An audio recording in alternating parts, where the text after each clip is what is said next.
back to the channel and smash that like button right meow. Just noticing my hair. I've got a new light bulb in there and it's just making it look a little bit indigo. It's not an LED bulb, it's one of those little swirly bulbs, but if it's gonna make my hat look blue or indigo, I'm just going to have to use an incandescent bulb when I'm live and those swirly bulbs the rest of the time. That's okay. That's okay. I did a pre-show, but I didn't have my hat on, so I see this stuff for the first time when you guys do, and I'm still going to subscriptions to find my own channel. Pardon me if you hear me twice for a second. It is looking a little bit indigo. I would take it out now, but I would have to sit here in the dark and let it cool down and pop in a new one. So we're just gonna have to put up with it. I know other folks probably don't notice, but that really does bother me. It's a purple top hat. That's why it even says so in my description absolutely everywhere. That's just in case you ever go to a website and none of the pictures load in. It's like for that. Or if hmm,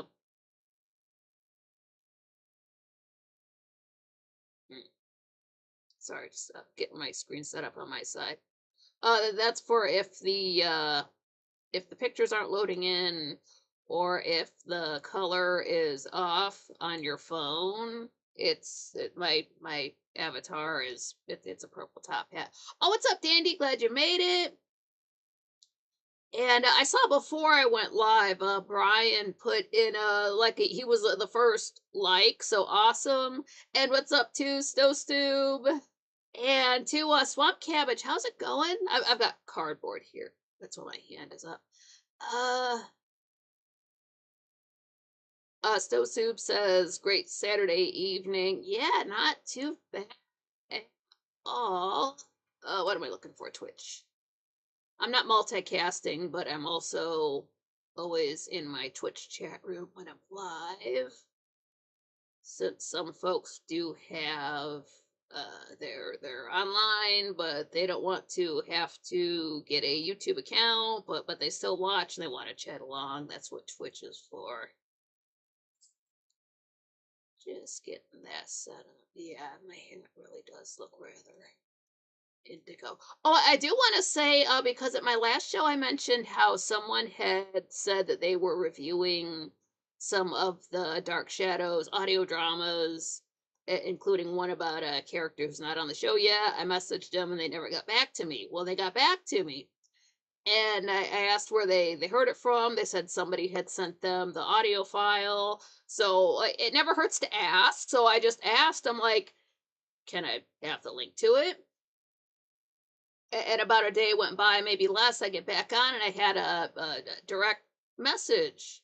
So I open it up and it was that person. And they're like, I don't want to share it publicly, but I'll send it to you, here in a DM the next time I'm on my computer in a couple of days. I was like, hey, cool, thanks, no rush, you're awesome. So maybe a day went by. It was not 2 days, but then there it was sitting in my DM. So like I was like, oh my God, thank you, you're awesome. I haven't listened to it yet. I like to listen to audiobooks on my other phone, my older phone, when I'm playing Dark Shadows. Playing Minecraft, I'll listen to my Dark Shadows audiobook. So I'm sort of low key planning tomorrow playing that, listening to that, see how that goes. But yeah, awesome. Thanks to that person. Swamp Cabbage says, good. Hope you have been too. And it's not so bad. I'm just trying to figure out a way to cover up to not have my fan blowing in my face, but have, because it has to blow on the laptop to keep it cool. And then, but I don't want it blowing down my throat because it dries my voice out. But I need to be able to see the chat room as well. I think this is it. It's mostly covered up there. The camera can't see it. I can see the chat room. All right. Very, very high class tech stuff. Swamp cabbages need a smoker. My God, it can transform 4 pounds of pork into magic if on a budget. Does it make bacon? Because that's all pork's good for. You ever eat a pork chop and you're just sitting there thinking this could have been bacon? That's what Minecraft doesn't have. It does not have bacon. You have pigs, you can get pork chops. But every time I do that, it's like this could be bacon. It's got like I don't care if it's one strip of bacon. I don't care what the nourishment is on it, but it could be bacon. It just lots of things could be bacon. The salad could be a bacon, or could be bacon. These cookies could be bacon. Okay, just going to the recap for the last review that I wrote. I'm actually starting to write these the night before, and then I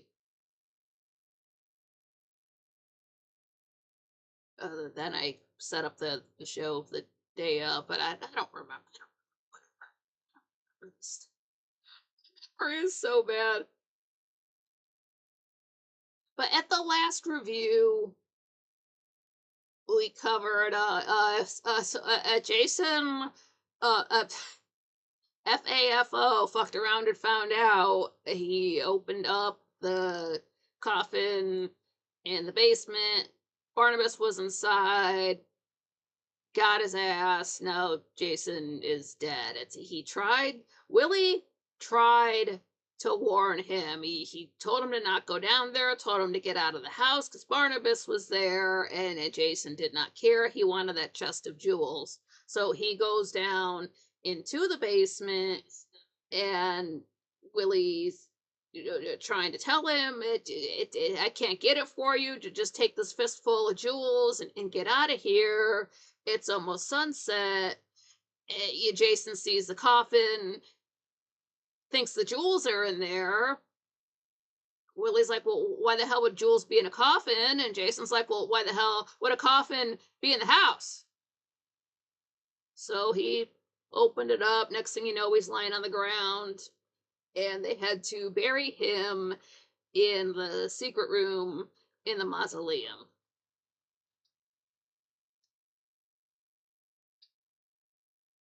So if you walk in there and look down at the floor, he's basically down in the corner in front of where the casket could be, but that's where he is now. I was just thinking of this earlier. Why did they just, I guess they couldn't because it would make too much noise. Is that trunk still in the basement at Collinwood? Just put Jason in there and put him in the floor. No one's got to look there because they just think an empty trunk is there. I assume they would just put it right back. They don't want the floor to cave in. So it's empty. Let's just put it back. But I guess they don't know about that, so that's not an idea. But okay, so that's what happened. No more Jason McGuire. And then Dr. Woodard showed the sketch Sam did of Sarah to Maggie, and Maggie started remembering Sarah's name. She remembered she was trapped in a room that she wanted to escape from. So they're making headway. Before all she would do was sing and be nervous. Now she's actually starting to remember things. Oh, I just realized this won't work because I've got to set my notes somewhere. And we have 967 episodes to go. 6-7.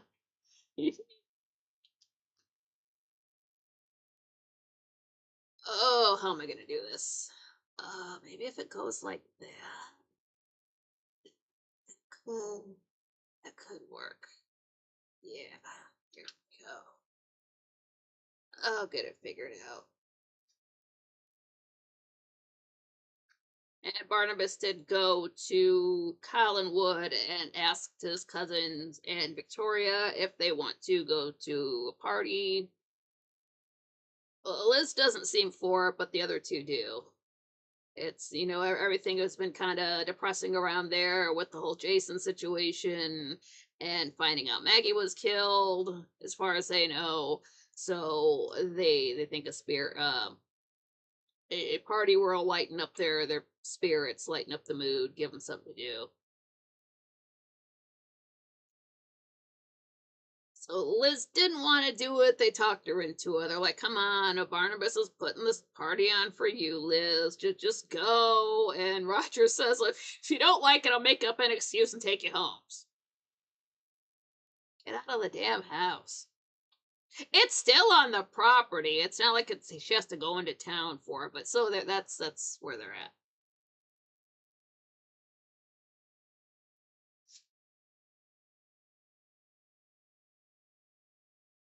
So we are on episode 279. This aired on July 20th, 1967.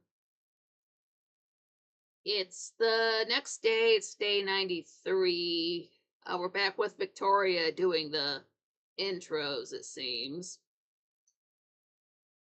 But we pick up, we're in Carolyn's bedroom, and she's got an old-timey dress lying there on the bed. So she picks it up, holds it up to herself in front of the mirror, see how it's going to look. It's morning, if I didn't say, or just daytime. But knock on the door. Victoria walks in, and she's already dressed. She's already wearing it's Josette's dress that she's coming as. It's white. It's got the empire waist, short sleeves, really short sleeves, and she just is too just happy just to be wearing this fancy dress. Carolyn gets a look at her. She's like, "Well, when does the minuet begin?" Victoria says, "Well, it won't begin at all if someone doesn't button me up the back." So Carolyn helps her out, gets a little. You really know somebody else had to help dress her if she's got buttons in the back. So she gets it all buttoned up back there. Carolyn says, "It looks beautiful on you." Victoria says, "I'm amazed it fits so well." Carolyn, "Well, mine needs a few small alterations." Victoria, "I wanted to try this on before tomorrow night. Does it look all right?" Carolyn, "It does it. If I didn't know you, I would swear you were Josette Collins. What's the matter?" Victoria, "I don't know. When you said her name, the strangest feeling came over me. Feeling that I've worn this dress before and that I'd gone through a moment I'd experienced before." Carolyn, "That is strange."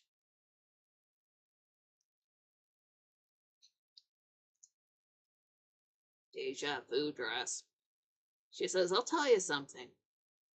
When I was trying on this dress of Millicent Collins, a chill went through me. Just the feeling I shouldn't be putting it on. Maybe it was the realization that this was the actual dress Millicent wore over 130 years ago. That must be it. If I get that feeling the next time I put this dress on, I don't think I'll be able to wear it at all. If you have the same feeling you just had, will you wear that gown to the party?" Victoria, "Yes." Carolyn, "But how could you?" Victoria, "Because I don't think there's anything wrong with that kind of feeling. Besides, I'm flattered you think I resemble Josette. You'll feel differently about it tomorrow night." Carolyn, "I hope so. This party sounded like such a good idea to begin with, but now I'm beginning to wonder." Victoria, "It's a brilliant idea. And it's going to bring this family closer together and give it a sense of ancestry and heritage and tradition." Carolyn, "I respect the past, but I have no desire to live in it." Victoria, "This is just a harmless masquerade, something to lift us out of the depression we've all been in." Carolyn, "I suppose you're right." Victoria, Roger had quite a time persuading Liz to go. Carolyn, I can't imagine her going to a party. It'll be the first one for her in 18 years. Victoria, I'm sure she'll have a wonderful time. I hope this party is going to be an enormous success. I'm going to do everything I can to make it just that, even if it includes wearing a dress that makes me feel strange. Carolyn, okay, you've made your point. I'll wear this 19th century Dior. Victoria, I'm going to be very proud that for at least one night, I'll actually be a member of the Collins family. Carolyn says, if anyone deserves to be a Collins, it's you. So Victoria looks at herself in the mirror. She says, Victoria Collins. No, it has to be Josette Collins.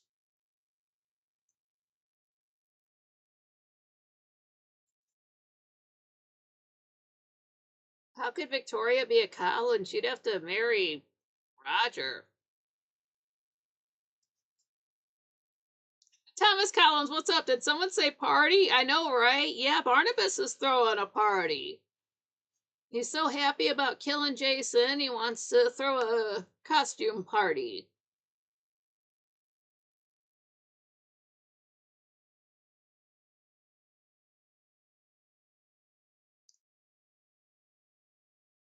So now it's nighttime because we're in the drawing room of the old house. Barnabas comes downstairs, walks in, he asks Willie, how is everything progressing? And Willie's down on the floor. He's got this brush and he's brushing the side of one of those chairs that are by the fireplace. How dirty can it get in there? It's just him and Barnabas walking in and out. It's not like Barnabas walks out into the front yard and takes a dust bath like a bird and then walks inside. I'm sure if Willie's dirty when he comes in, he walks through the back door. But okay, so there he is. He's brushing the side of the fabric of this chair. He's got this new shirt. It's a button-down shirt, and it's just the smaller crosshatch type of pattern. He's got his sleeves rolled back. He's wearing the apron. Just down there working. Willie tells him, okay, I'm getting everything cleaned up. Barnabas, I want this place immaculate. Did you deliver the costumes? Willie, yeah. Barnabas, good. Then Vicky will have tried hers on by now and found it to be a perfect fit. Willie, I guess so. Barnabas, tomorrow evening will be an occasion long remembered.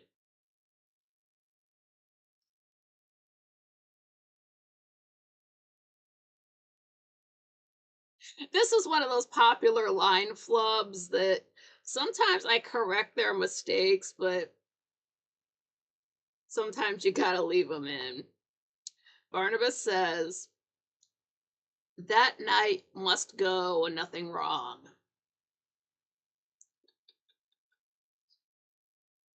I want everything to be just as I planned it. Willie, I'll do whatever you want. Barnabas, this will be the most important night of my life. Willie, it'll work out. Barnabas, yes, I'm sure it will. Oh, what's up, NT? Glad you made it. Says at my age, the only party I'm interested in going to is a cookout. The only thing to make me immediately happy about going to a party. Yeah, party? Oh, what kind of food? Okay, I'll think about it. What time? Busy between 7 and 9 p.m.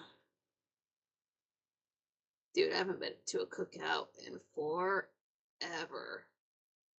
Food off with a grill? Hell yeah. The last place we worked, everything was fine when I moved in, but then after so many years, they made a rule where nobody could have a propane grill.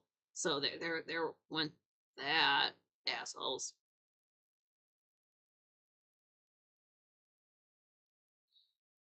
That night must go nothing wrong.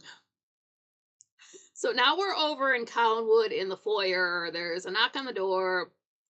Carolyn answer it, and Burke is there. So she invites him in. Burke says, "I've wanted to speak with Vicky." Carolyn says, "I'll get her for you." Burke kind of stops her from heading up the stairs. He says, "I've been waiting to ask you if everything's all right now." Carolyn, "Yes, for once everything seems to be all right." Burke, "And you've gotten all of that motorcycle business out of your system?" Carolyn, "Every bit of it. Never again." Ah, poor Buzz. All he had to do was show up, and he could have married her. But I don't know if he was late. I don't know if she just left too soon. But he's just completely out of the picture now. I'm sure he doesn't care because he's just like whatever. Damn, she dropped that dude like a bad habit. NT, right? No rules in place if you don't get caught. I learned that from Married with Children. It's not cheating if you don't get caught. A win is a win.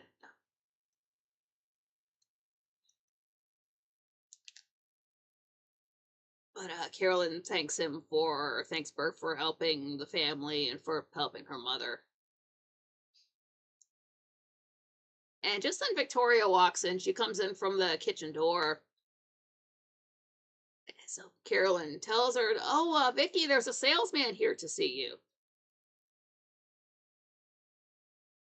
Victoria says, "Oh, what's he selling?" Bert, subscriptions. Victoria, "Well, I might be in the market for one." Burke, "Well, ma'am, if I can have a few moments of your time, I could explain the whole thing to you." Carolyn excuses herself. She says she has to go and fix her dress for the party. She heads on upstairs. So Victoria and Burke head into the living room, and Victoria lets her know she'll be right up. Burke asks them, "Have you two gone in for dressmaking?" Victoria, "No, I'm just helping Carolyn alter her dress she has to wear." "Well, now, what's this about a subscription?" Burke, "It's a subscription to a dinner of the week club." Victoria, "Is it expensive?"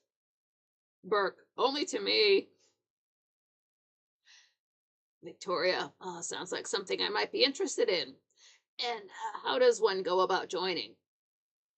Burke, "Well, if you go out to dinner with me tomorrow night, I'll explain the whole thing to you in detail." Victoria, "I'd love to." Oh, I just remembered I can't. Burke, "Why not?" Victoria, "Because I'm going to a party tomorrow." Burke, "A party?" Victoria, "Barnabas Collins is giving a party for the Collins family." Burke, "Do you have to go?" Victoria, "Yes, but more than that, I want to go. Barnabas came up with the brilliant idea of having us come to his party dressed as one of our ancestors. And he even supplied us with the actual clothes that they wore. Miss Stoddard is going as Naomi Collins.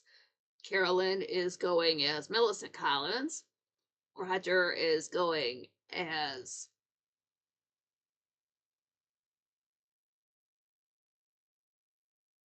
all these J names, forgive me. Roger is going as Joshua Collins. Burke, "And who are you going as?" Victoria, "A very special one. Josette Collins." Burke, "Josette Collins? I don't like that at all." "Why Josette?" Victoria, "Because Barnabas chose me to be her. He thinks I resemble her and that I'm like her in some ways." Burke, Something bothers me about this. Maybe it dates back to that seance where Josette spoke through you. Victoria. Oh. Well, I don't think that means anything. That's just a coincidence. Burke. I hope so. Victoria. I wish you were going to be there tomorrow night. I really think you'd enjoy it. I wonder if you couldn't go. After all, it is a party, and the attitude of the Collins family has changed towards you. I wonder if you couldn't be invited.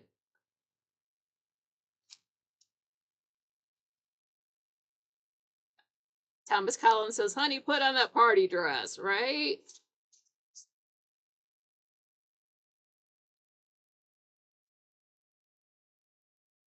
How would Carolyn's dress need to be altered? Because people were smaller back then, and she's already as small as she can get. But I don't know exactly what she needs to have fixed. But we haven't seen her in the dress. We don't know.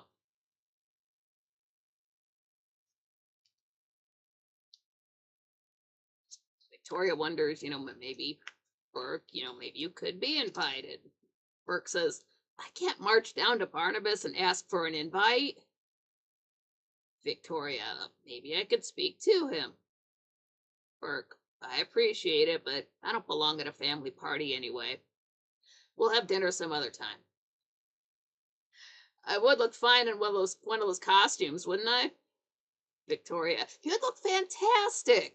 Oh, come on, you've got to drive me down there, and I'm going to see to it that you get invited. Burke, I'm not going to a party. All right, I'll drive, but Victoria's just pulling him out the door. Like he doesn't even get a chance to object. She's just pulling him along. Dandy! He asks, is David going as Sarah Collins? When they were going through the trunk and pulling out clothes, and then Victoria holds up that little girl's dress. My first thought was, I was like, oh, David's not going to like that.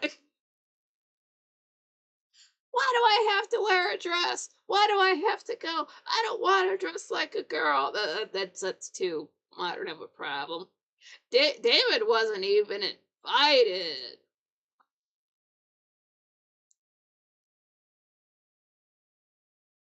Is David going as Sarah Collins? You have to wear a dress and sing London Bridge all night, buddy. Or you can just stay at home. So I guess he decided to stay at home. No, like I don't even think they asked. Like, this is a grown-up party, and you're gonna go to bed, and well, do your homework and go to bed, and Mrs. Johnson's gonna watch you. And if you don't like it, that's tough. Thomas Collins, I was for Halloween at that age. I was supposed to be a hippie. Oh, that's cool. Yeah, you can go as a hippie for Halloween and see how times have changed. People used to want to be around other people. Maybe I'm just stuck out of time. Haha. Like, I would go to a party if you guys were there. I mean, just, have it in my town, or, have it somewhere closer. We can hang out.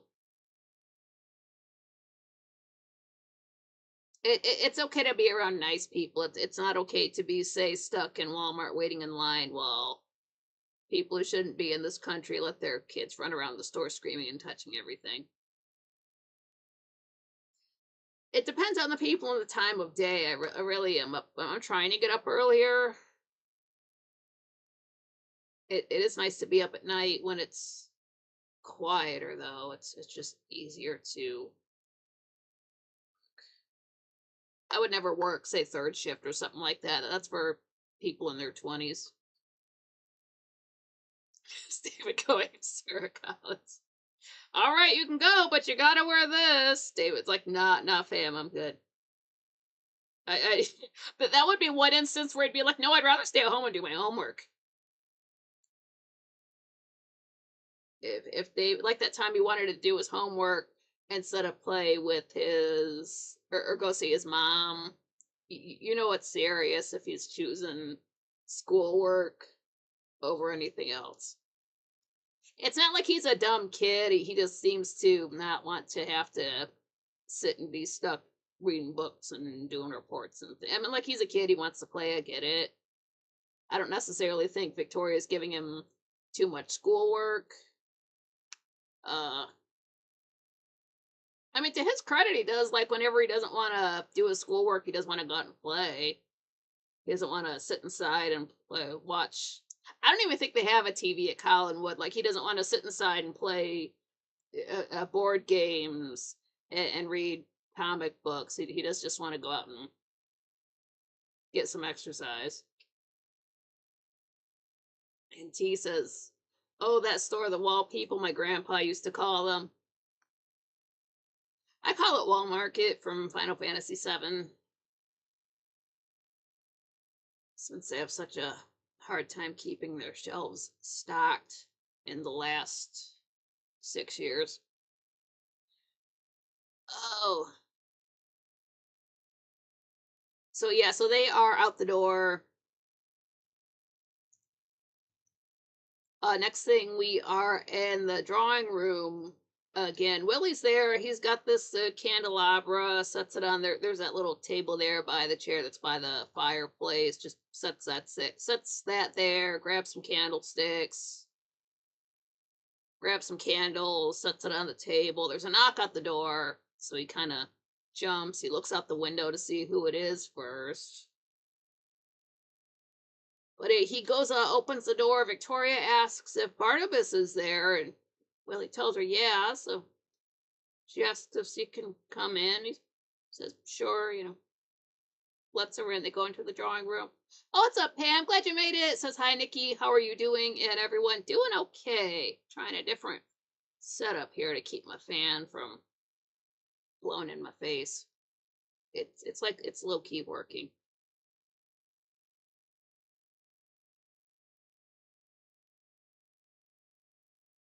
Victoria walks in. She says, I see you're getting everything ready for the party." Willie, "Yeah, I've been working. There's a lot to do."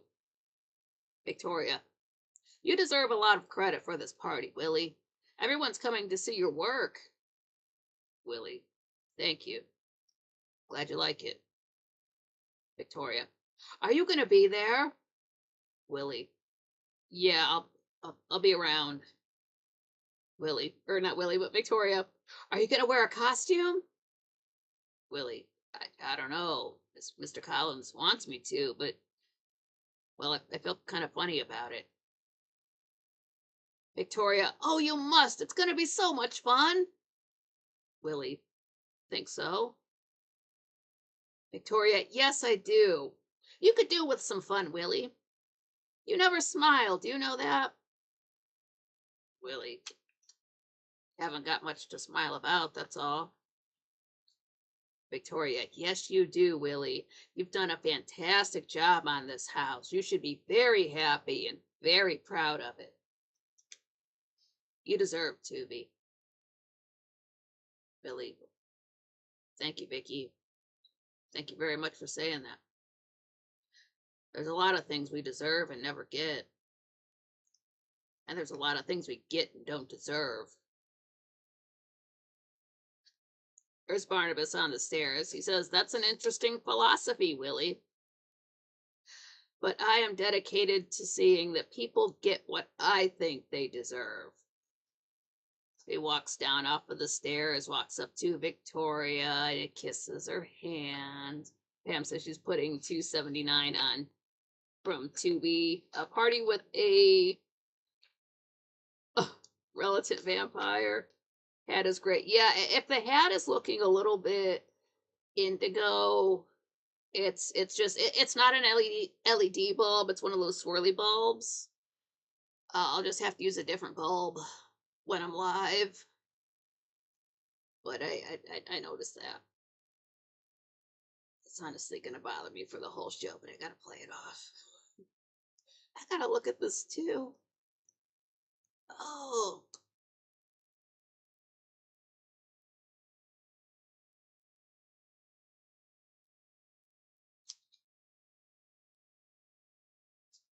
so after Barnabas kisses Vicky's hand, he says to Willie, he says, I know one thing you deserve, Willie. A brief respite from your work." Willie, I could use one. Be seeing you, Vicky. Victoria says, all right. Willie walks out of the room. He's there in the foyer, but he doesn't leave right away. He stops. He's still listening to them. Barnabas says, well, I'm absolutely delighted that you've chosen to visit me this evening. Victoria, I can only stay for a moment. Willie walks out towards the basement door is that way, so I'm sure there's other doors that way, but that's where he heads off to. But Victoria says, well, someone's waiting for me in the car. I wanted to ask you something about tomorrow night. Barnabas, well, no problems have arisen, I hope. Victoria, oh, no, there's no problems at all. Barnabas, and Josette's dress, it fits? Victoria, it fits perfectly, just as though it were made for me. Barnabas, wonderful. I'm sure that you will look lovely in it. And the others, do their costumes fit? Victoria, they only need a few minor alterations. Barnabas, and everyone is coming. Victoria, we'll all be here. Barnabas, well then, obviously there were no problems. What is it that you wanted to speak to me about? Victoria, well, since there were only 4 of us coming, and since it's such a special occasion, I was wondering if there couldn't be another guest. Barnabas, whom do you have in mind? Victoria, Burke Devlin. Barnabas, Burke Devlin. Why should you want to ask him? Victoria, well, when I got your invitation, I had completely forgotten I had a previous engagement with him. Barnabas, I see. Well, you understand, of course, that the party is for the Collins family only. Victoria, oh, I know that, but you've already made an exception for me, and I thought perhaps you could make another exception. Barnabas, you're hardly an exception. You're part of the family. Victoria, it would mean so much to me. Barnabas, would it? Victoria, yes. And I'm sure that he would be a great asset to your party. Barnabas, perhaps you're right. There is a role that Mr. Devlin could play. He could play a very important member of the family, Jeremiah Collins. Victoria, wasn't he the husband of Josette? Barnabas, that's correct. He was also the man who built Collinwood. A gathering of the Collins family certainly wouldn't be complete without Jeremiah. You may tell Mr. Devlin that he is cordially invited tomorrow evening. And tell him his costume will be delivered tomorrow morning. Victoria, thank you so much. So she heads for the door. Barnabas is sort of trailing after her a bit. He says, until tomorrow night then, Josette. She turns around and looks at him. Oh, yes, of course. Good night, Barnabas. I think when you're in your costume, you'll look very much like the other Barnabas Collins. Barnabas, I'll do everything in my power to make that believable. So they say their good nights. Victoria leaves.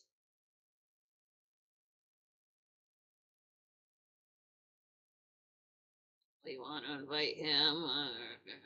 Okay. If it makes you happy, sure, Vicky. So Barnabas hollers for Willie. Willie comes back in.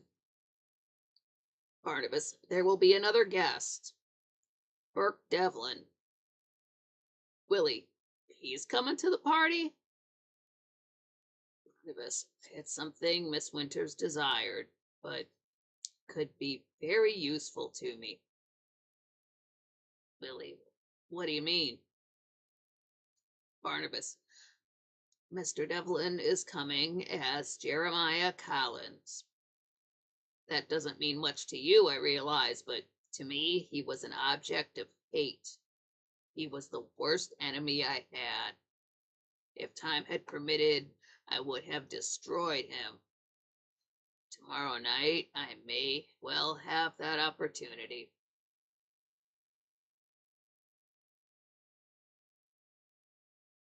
So we see Barnabas's portrait for the credits.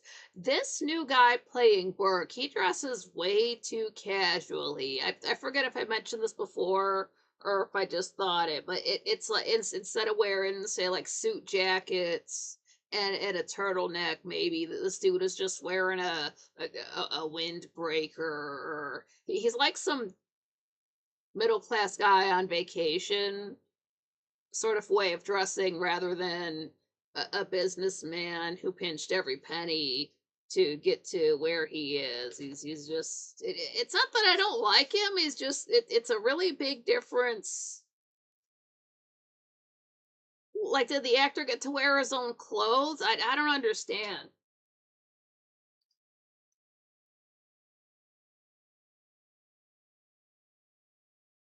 Is Burke more chill since he's gotten over his whole rivalry thing? So he's not dressing as business casual. Now he's just dressing casual. I don't know. Like, he's not dressed badly. It's just I don't know. Just really not like, well, this guy doesn't scare me like the last guy. I'm not saying the last Burke was scary, but he could be a hard ass and intimidating. Whereas this guy just seems like a more of a pushover, just at different acting styles. Episode 280 aired on July 21st, 1967. It's the next day, day 94, and it's nighttime. We're in Josette's room. Cam says, "Oh, the 60s. I miss it except for the Vietnam War." Thomas, yeah, he's native Collins. Yeah.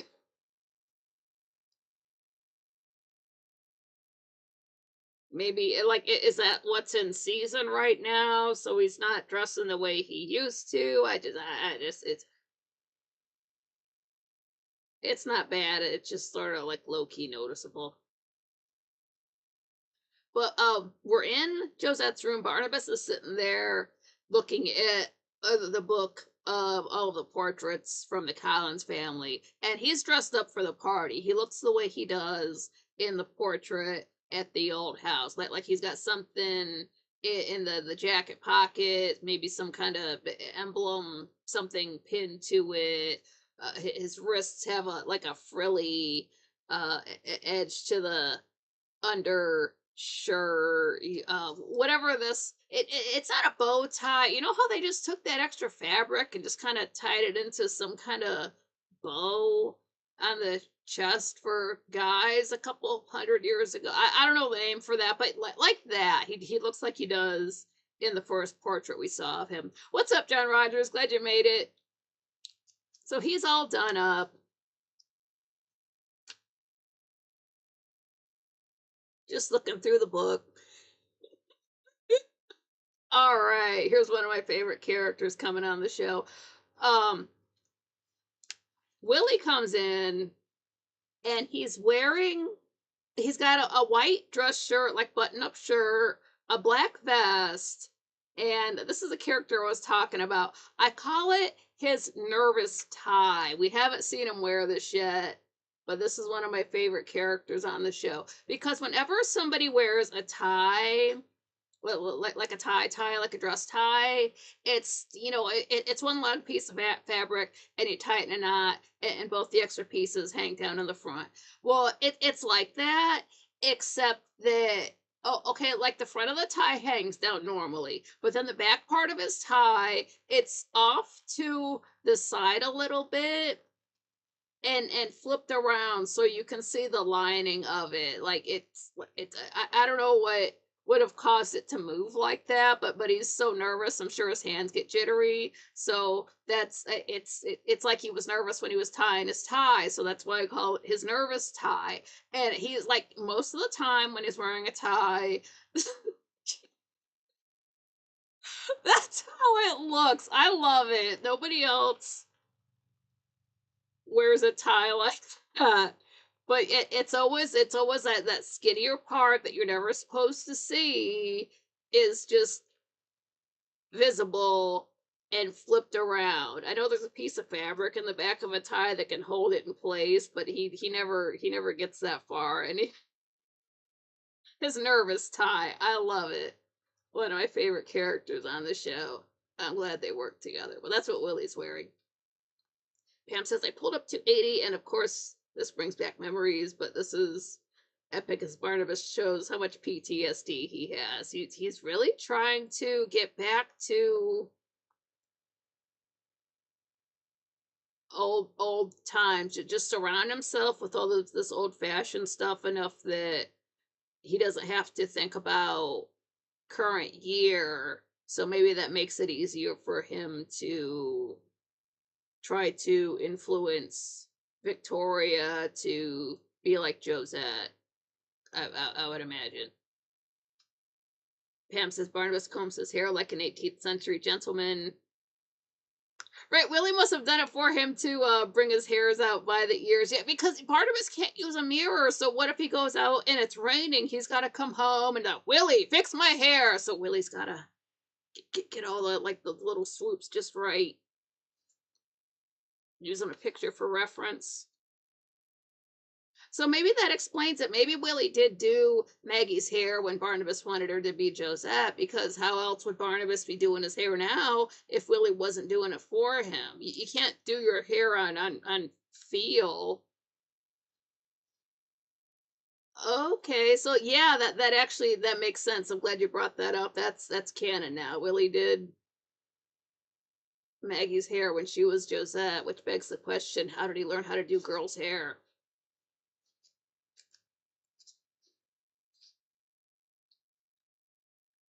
So Willie walks in, he tells Barnabas that everything's ready. So Barnabas, good. Willie, when will they get here? Barnabas, soon. Willie, what's that you're looking at? Isn't that Barnabas? A volume of family portraits. I thought this what it was. I thought it was the same book that we saw Willie looking at before when he was first getting interested in the jewels. I'm pretty sure it's the exact same book. Willie says, I'm still surprised Mrs. Stoddard and all the rest of them went along with this party. Barnabas, only because I know them better than you. They were delighted with the idea, especially Miss Winters. Willie, and she didn't object coming as Josette? Barnabas, she couldn't have been more delighted. Willie, and Mrs. Stoddard? Barnabas, she agreed to come dressed as Naomi.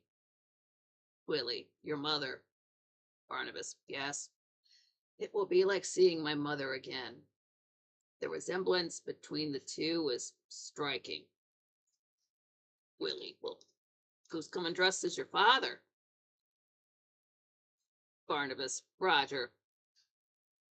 And as Barnabas is talking about these people, he's flipping to the portraits of each one of them. Barnabas says that Roger, he bears a less pronounced resemblance to my father, but a certain resemblance is there. I look forward to their arrival. It will be like meeting again. Flips another page to some guy. Doesn't look happy about it. Willie says, whose picture are you looking at now? Isn't that Barnabas? Jeremiah Collins. Willie, Josette's husband. Barnabas, yes. Willie, why did you hate him so much? Barnabas, because he stood in the way of my happiness and Josette's. I loathed him more than I have ever loathed another human being. Every moment I saw him, I longed for his death. And with Bert cast in the role of Jeremiah, we will once more meet again tonight. Then he rips the page out of the book and crumples it up. Like, that's the only copy, man. Like, I mean, I hope not, dude. Now you're damaging property. He's just he hates that dude just that much. He's got to destroy a book over it. Okay, point taken. Thomas Collins, the ladies' updos match their costumes. They've got the prettiest hair anyway, and then it's done up so cute. And we see that now we're in the living room at Collinwood. Carolyn opens the window. She's got her hair all it's all up. It's curls. It's just I don't know about hair anyway. I don't know how they do this, but it's just all up and done for the party. She's got this dress. It's very light colors, but you can tell there's these wide vertical stripes all the way down. And then towards the bottom of the skirt, there's this like snake type of pattern all the way around the bottom foot or so of the dress. She's there at the window, standing there with it open at the worry window. She says, "Listen to that wind." So Roger, what about it? He's got a drink in his hand. He's done up too. He looks just like Jeremiah Collins, like similar to Barnabas with the old timey clothing and just like all the extra in the fabric. Pam says, "Joking mood tonight. Changing 20th century to 18th century. Does Willie give Barnabas a bath? Wouldn't Barnabas smell after those 175 years in a coffin? Does Barnabas wear deodorant?" I've heard that vampires don't sweat, but certainly being stored in a coffin might give him some kind of scent. As far as I know, vampires can't touch running water.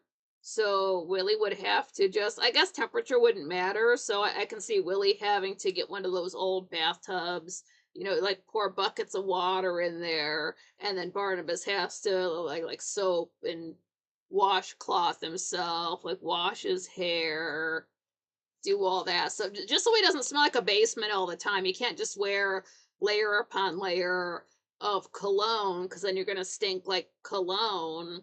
So it's like he can clean himself. He just could not say take a shower because that's running water. He couldn't say jump into a moving stream and bathe himself like that because that's also running water. So he would have to have a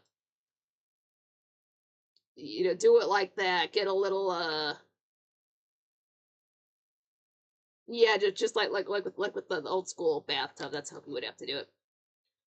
Pam says it must have cost Dan Curtis a lot of money for all of those 18th century clothes. I wonder how much it.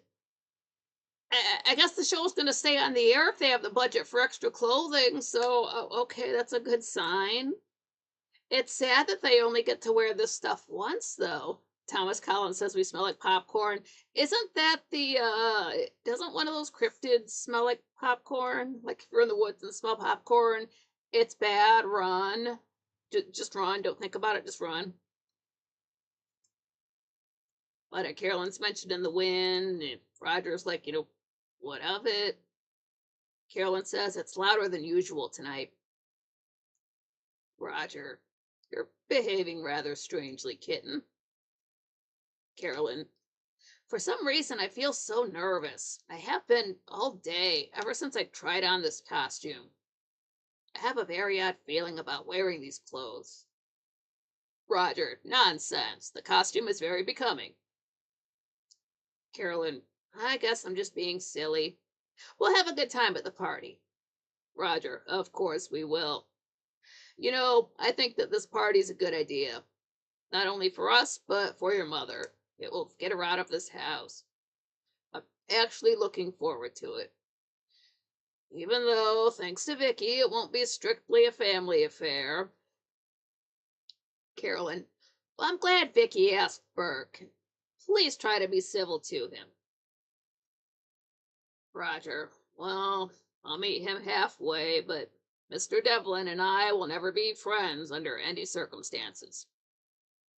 Carolyn, even so, you should make the effort. So Liz walks in. Oh my God. She like she's already stunning as she is, but now she's done up in this huge it's this big huge like the dress that Victoria was wearing and Carolyn has it's just very slim. It's not like a big skirt or nothing like that. It's very like up and down. But Liz's dress, it's like this big. It's got all this big skirt to it, like shiny fabric. She's got this diamond broad collar, like that, just diamond around her neck. She's got We've seen these earrings before. They're the diamond earrings that are kind of teardrop shaped with a sort of a grayish stone in the middle. We've seen those before, but none of this other stuff. She's got this tiara with this like zigzag pattern in it, and like these sleeves come out, well, like they're huge, but with all this like huge fabric sticking out underneath, there's like lace hanging down underneath it. It just you've got to see it. It's probably heavy as hell too, but oh, it's gorgeous.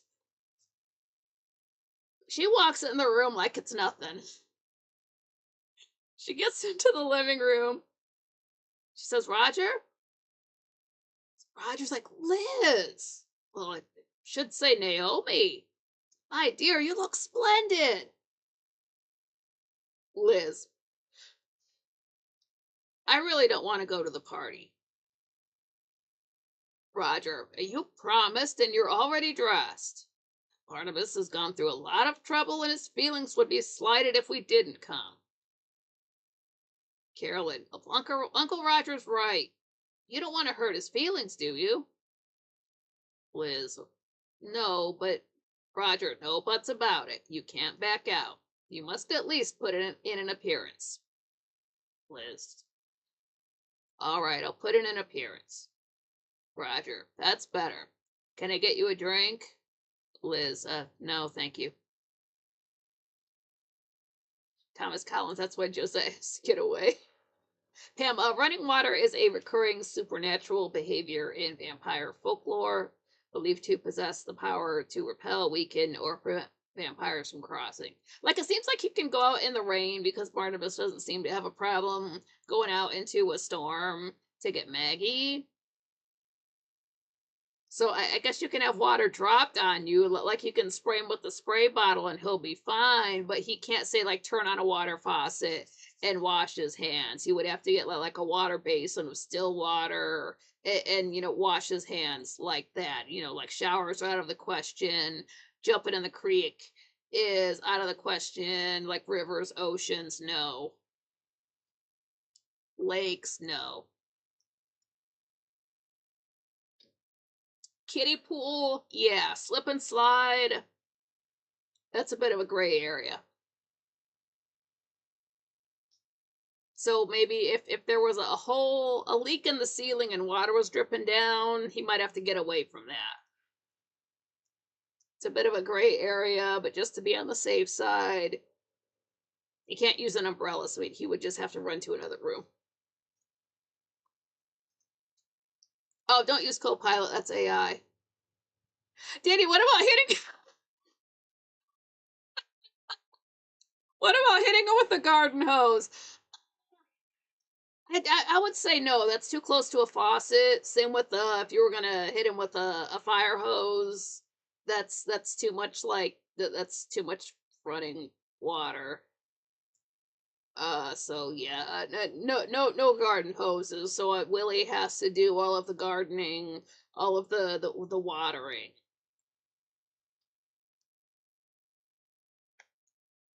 If he wants to drink water, he has to sip it. He can't just tip it back and pour it down his throat.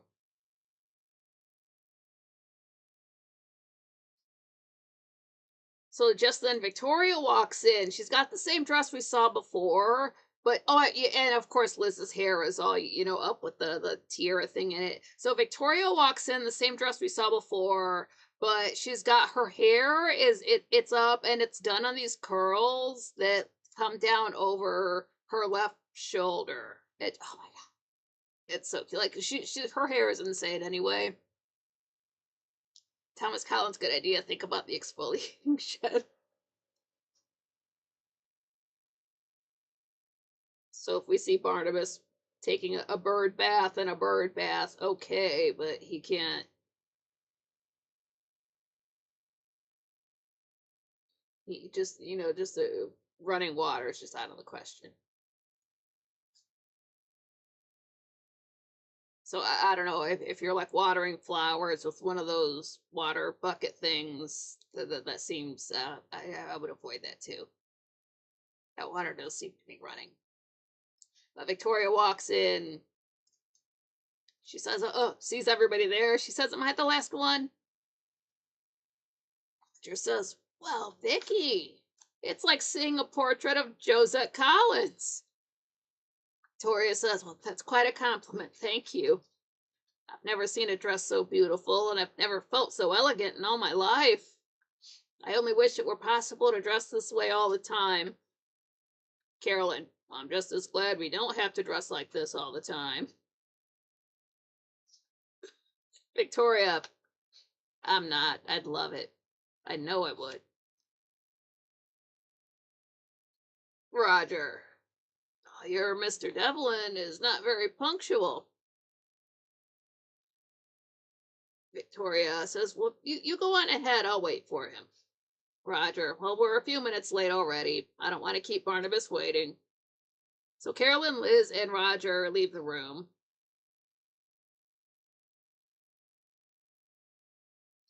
Yeah, Pam, yeah, exactly. Yeah, there are several episodes where Barnabas approaches the old house or Collinwood through the wet terrain after storms. No reaction, no avoidance. Yeah, so like rain seems to be okay, because that's just random drops of water falling from the sky. But if somebody were to like throw a bucket of water at him, or like, Dandy said, hit him with the garden hose, that's out. Jonathan Frid loves gardens, and there are pictures of him with the hose watering his flowers in his Manhattan apartment. Yeah, he can water flowers, he just can't let it get on him. He's got to make sure he aims away. Pam Barnabas Collins, while a vampire, could touch water, walk in it, stand in it, be rained on, and be near the ocean with no harm whatsoever. Water is not a weakness in Dark Shadows vampire lore. I'm just taking it from other vampire stuff. Just running water, out of the question. Have you ever seen Daughters of Darkness? Running water is out of the question. Still water, sure, that's fine. Glass of water, fine. Splash it on him, might be an issue.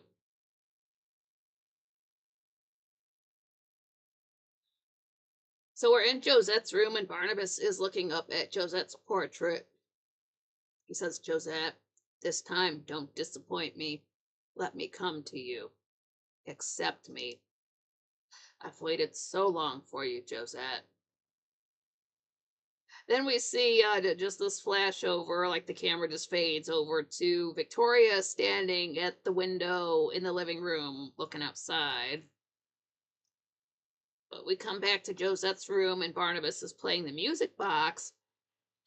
Willie just walks into the room without knocking. He usually knocks first, but he just walks right in. I mean, he closes the door behind himself, but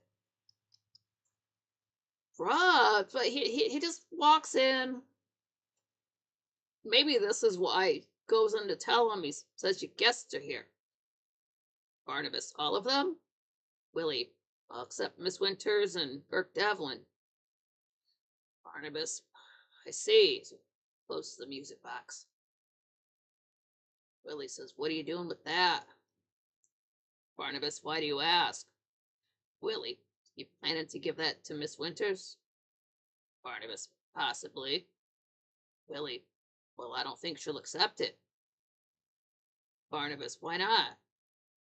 Willie, "I just don't. You said you wanted her to come to you willingly. That's not going to be as easy as you think." Barnabas, "Isn't it?" Willie, "And even if she does, there'll be others who'll stop her. Burke Devlin, for one. He won't let her come to you." Barnabas, I don't think Mr. Devlin will pose much of a problem. Willie, what are you planning to do with him? Barnabas, what makes you think I'm planning to do anything with him? Willie, I know you. You're planning something. What is it? Barnabas, Willie, my plans are my own. Now my guests are waiting. Willie, what are you planning, Barnabas? Barnabas cuts him off. He said, I said my guests are waiting. So he sets down the music box. He heads out of the room. So Willie picks up the music box. He looks at it, looks up at the picture of Josette hanging up there. Oh, Pam says, I just looked this up in Dark Shadow's lore. Dark Shadow changes what vampires are since Jonathan Frid felt bad being a vampire. No holy water whatsoever. Yeah, they don't really bring up holy water. Pam, I got my Josette music box from MPI today. It is lovely. They sell it. Does it actually play, or is it just the because in real life it's just a cup that's been bedazzled and has a lid on it, but like that is so cool. How much was it? Where'd you get it?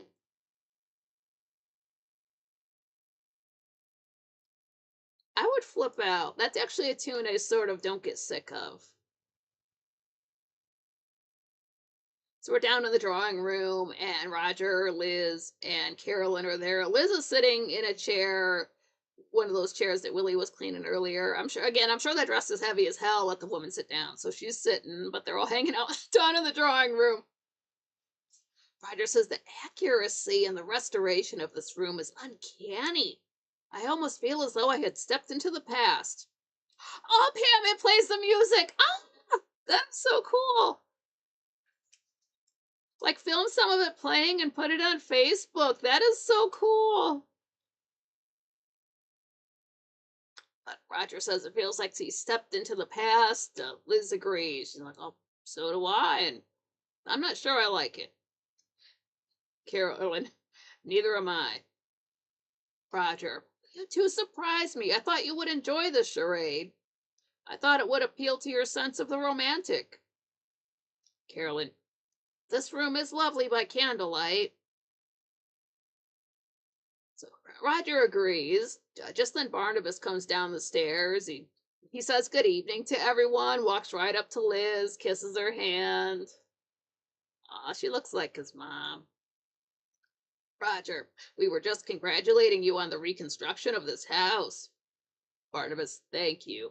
It was a labor of love. Yeah, it was all Willie's work. Carolyn, you look so much like the portrait of your ancestor dressed in those clothes. Barnabas, I'm not unique in that respect. We all look like the portraits of our ancestors. Particularly you, Elizabeth.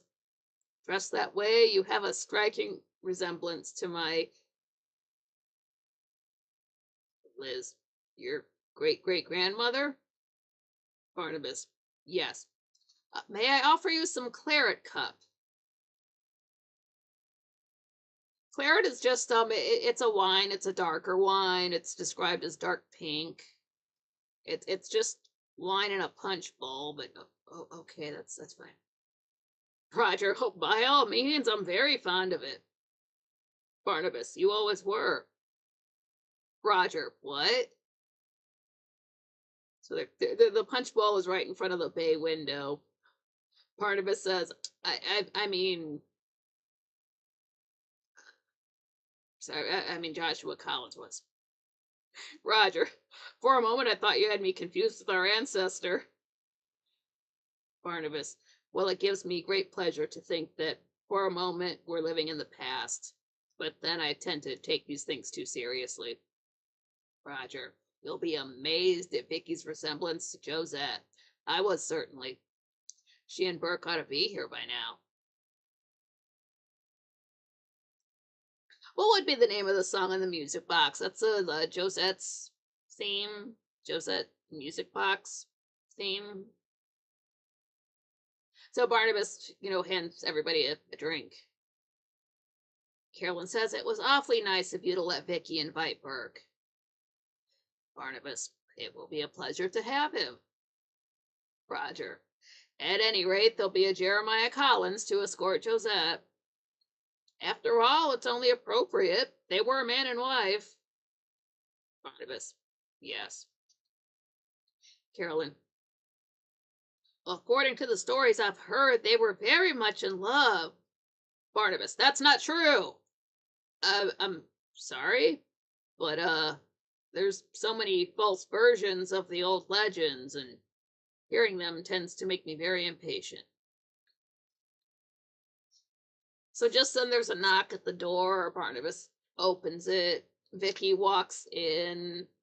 Like she walks in and walks around him, and he just watches her the entire time. He says, "May I say how lovely you look?" Victoria, "Oh, thank you."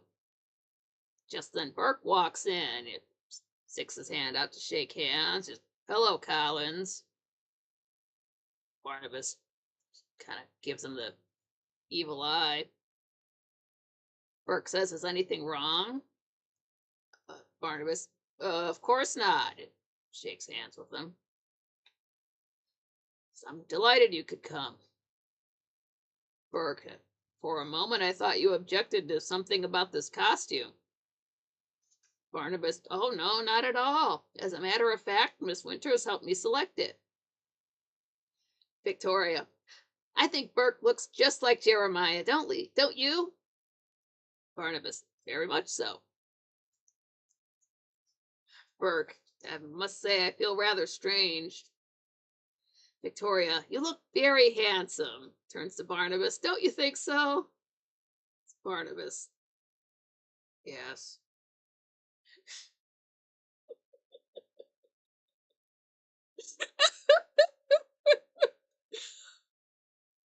So he invites them into the drawing room. Burke apologizes for being late. Barnabas offers him some drinks.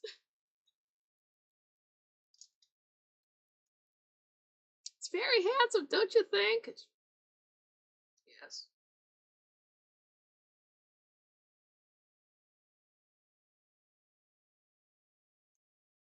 Barnabas says, "I was just about to propose a toast to the past and all its remembered glories." Victoria, "You know something odd? With this evening, I feel as though I really were in the past." Roger, "I said the same thing. I think it's the candlelight. They lend in a marvelous atmosphere."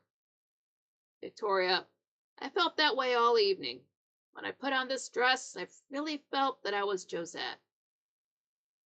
Barnabas, "Was it an unpleasant feeling?" Victoria, "No, quite to the contrary. I think I would have been very happy as Josette." Burke, "I like you as Vicky Winters." "Oh, what's up, B chap? Glad you made it." Thomas Collins says, "I was just wondering. We've been listening for a while. I'm sure if you look up like Josette's theme, Josette Collins music box, like on YouTube or anywhere, it would come up. Or Dark Shadows Josette music box." Liz says, "Listen," and we can hear it too. It's the bell tolling the hour. We've heard it before. Barnabas says it's the chapel bell down in the valley. Sometimes at night it's quite distinct. And Roger mentions that it's the hour before midnight. What a splendid time to be visited by a ghost. Liz, "Roger, don't talk like that." Roger, "Oh, I was only joking." Carolyn, "Look, the candles are flickering. I wonder why." And like there's candles on a table and they're flickering as though somebody's opened a door up, but the doors are closed. So Liz gets a chill. She says, "Oh, it's suddenly so cold in here. I can feel it piercing right through me." Barnabas, "I'm sorry, this old house does tend to be drafty." So Liz gasps. She's like, I thought I felt something, a hand touching my shoulder." Roger, "How could that be?" Carolyn, "It must have been your imagination. You've been nervous all evening. Now you're starting to imagine things. Nobody was standing behind Liz. She's like, well, perhaps. Barnabas, this house does tend to play on the imagination. Roger, could you have been touched by a ghost, Liz? Liz, you must be joking. Roger, no, I've never been more serious in my life. We all know of the legends of Collinwood. What if one of them was trying to contact you for some reason? I think we should meet it halfway. I think we should have a seance. Barnabas, a seance. Roger, I think one of our ancestors is in this room. It may be Joshua or Millicent or Naomi or perhaps Josette. And it's trying to contact us. I think we should find out why. Barnabas, Roger, I must warn you, I'm not overly fond of parlor games. Roger, oh, but this isn't a game. We had a seance once, and to my amazement, it was quite successful. I think we should try it again. Barnabas, I must protest. Liz, so must I. Roger, you're being absurd. Roger, what better evening's entertainment than to converse with a ghost from the past? Liz, I wish you'd stop this. Roger, you'll enjoy it once we get into the swing of it. Barnabas, I dislike saying this, but I really must protest. I object to frightening the ladies. You're scaring the hose. Roger, are you sure you're not afraid? Barnabas, afraid? Why would I be afraid? Roger, well, many people fear the unseen. You surprise me. I didn't think you'd be one of them. Barnabas, of course I'm not afraid. Roger, then shall we proceed? Barnabas, really?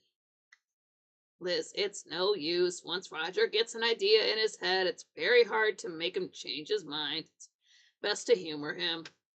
I still think it's a waste of time. Carolyn doesn't know about this. Burke just defers to Victoria, and she's like, well, we could try it. So Roger and Burke move this one of these round tables to the middle of the room, and Roger puts a candlestick in the center. It's already lit. The guys grab chairs, set them around the table.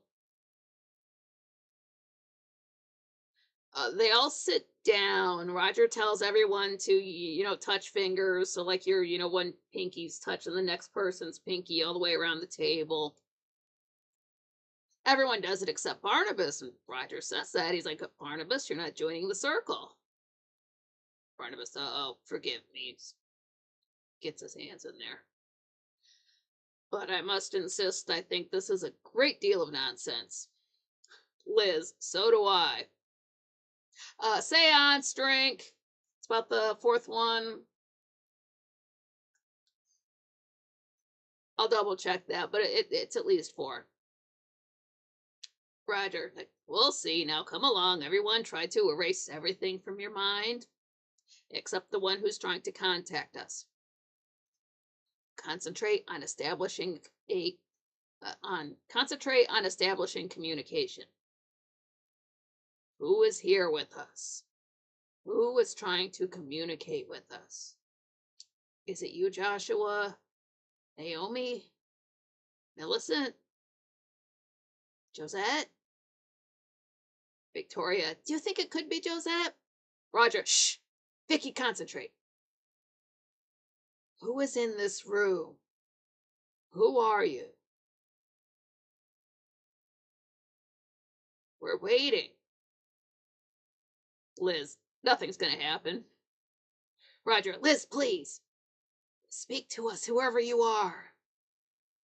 Carolyn, there's nothing here. Burke, I think Carolyn's right. Barnabas, I'm afraid I must ask you all to put an end to this. Liz, it's perfectly obvious that this is absolutely wasting time. Roger, All right. Then Liz, that's like, oh, there's that piercing cold. It's here again. Carolyn, I feel it too. There's something in this room. So Liz notices, she says, the candles. Who blew them out? Roger, no one? Said Burke. I don't think we ought to go on with this. So just then the front doors blow open. So that sort of scares everybody. Barnabas says, oh, it's just the wind. So Burke, Liz, and Roger want to stop. Victoria starts moaning. So Roger says, well, it's too late to stop now. Vicky's going into a trance. We're about to be contacted by someone from beyond the grave. We see the drawing room for the credits.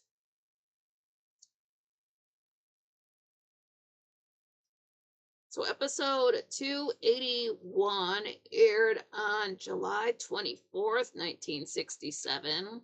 We're on disc 32. So it's still day 94. It's nighttime. We're in the drawing room.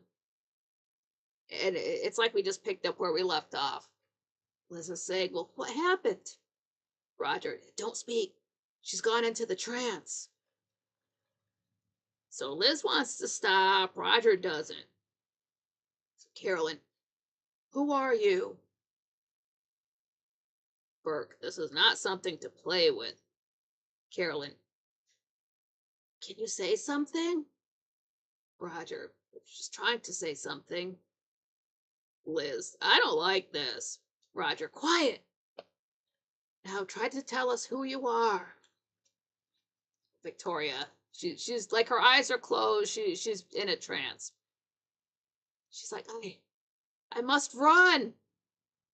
Carolyn, who are you? What is your name? Victoria, run. Please, faster. I must run. Don't stop me. Faster. I've got to run faster. I've got to get away. Carolyn, why are you running? Victoria, faster. I can feel the stones beneath my feet. They hurt me. Why am I so cold? The rain, it stinks my face. Carolyn, she's going through some kind of experience. Burke, something that happened to her when she was a child. Barnabas, no, not her own experience. Someone else's. Victoria, the roaring. It's getting closer and closer. I mustn't stumble. I mustn't fall. He's getting closer. Carolyn, someone's chasing her. Victoria, I have nowhere to go. Nowhere. The roaring. It's getting louder. It's getting closer. Carolyn, who is chasing you? Victoria, my dress. I've torn my dress. He mustn't catch me. Roger, who mustn't catch you? Liz, this is cruel. Vicky is obviously in pain. Barnabas, she feels nothing. Only the one who's speaking through her. Burke, well, that's not the way I see it. Roger, leave her alone. I want to find out who the... Leave her alone. I want to find out what this is. Liz, I don't care what it is. Victoria, somebody, please help me. He mustn't catch me. The cliffs. I must get to the cliffs. He mustn't catch me. The sea. I can hear the waves. The cliffs, they're my only escape. Liz, oh no. Roger, don't talk. Liz, I think I know what's happening. Carolyn, she's the one who has to tell us. Barnabas, well, perhaps we've gone too far. Roger, no, let her finish. Victoria, he's getting closer. Carolyn, who is getting closer? Can you tell us his name? Victoria, I've got to jump. Liz, she's Josette. Barnabas, Josette? Victoria, no, stay away from me. Please stay away. So Barnabas jumps up. He yells, no. And Victoria just falls out, just head down on the table. She's just completely unconscious now. That was enough. And Barnabas says, I couldn't let her go on. Roger, why not? Barnabas, well, if Elizabeth was right, if that was Josette, she was recreating her death. Carolyn, she was about to tell us who was chasing her.